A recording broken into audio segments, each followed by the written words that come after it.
really with you right now, am I? You're watching this video either live or on demand on a device or a computer, through the TGP app or our website or on a social media platform. And while we might feel like we are with each other right now, in reality, we're not. So you're probably wondering, what's he making such a big deal out of this for?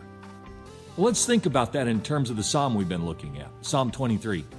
Remember, King David wrote these words, "The Lord is my shepherd. I have all that I need. He lets me rest in green meadows. He leads me beside peaceful streams.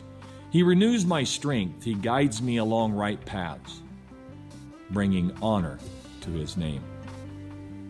And notice the verbs he uses in those sentences. The Lord is my shepherd. He leads me. He renews me. He guides me.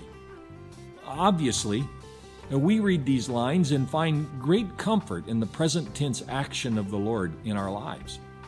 But when we look at the next line of the psalm, these facts take on a completely another level of significance. He writes this, "Even when I walk through the darkest valley, I'll not be afraid, for you are close beside me. Your rod and your staff protect and comfort me." Now, does anything in this verse stand out to you? I know for me it's the word even. In other words, the Lord is with us even when we don't feel like he is. How that impacts our lives in isolation and times of loneliness and loss is that we can still trust. We can trust the Lord to be all we need, to renew our minds and hearts, and to protect us in difficult and lonely times. Now, let me see if I can explain that in some practical terms along the lines of the metaphor I've been using. In the days of summer past, after practices and games under the instruction of Coach DeRocher, I went on to play at higher levels of the game, under even greater pressure and scrutiny. Often facing opponents bigger, stronger, and more gifted than me, I was still expected to perform and to overcome. Sometimes I succeeded, but just as many times I failed.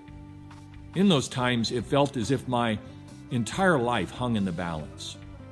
But it was at those times I could hear the voice of my coach going off in my head. Whether it was a live situation in a game or a perspective that I was struggling with afterwards, I would often remember his instruction, his advice, his words of encouragement, his wisdom, his coaching. I didn't often change my performance as a result, but I often changed my perspective. David's darkest valley was a place of isolation and separation, either physically or emotionally or both for him.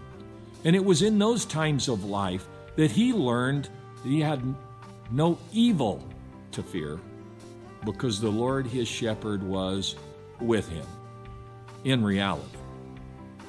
The way the Lord is with us obviously is different than the way my coach was with me in those days. The Lord is actually present in our lives as the Holy Spirit indwells us bodily, and his word dwells in us mentally and intellectually. He is actually with us, still providing, leading, guiding, and protecting. Now, these are some crazy times, to be sure, and the temptation to fear evil in many different and various forms is there. There's no lack of conspiracy theories and fear-mongering rhetoric in life today. We might feel alone, but if you know the Lord your shepherd, the fact is you are not alone, so trust him. If you want to trust him and you don't know how, or you're struggling with doing so this week, let's connect. I'd encourage you to connect with someone who is walking with him. If you'd like to connect with me, email, text, or call me, or just comment on this post and let me know that you'd like to talk.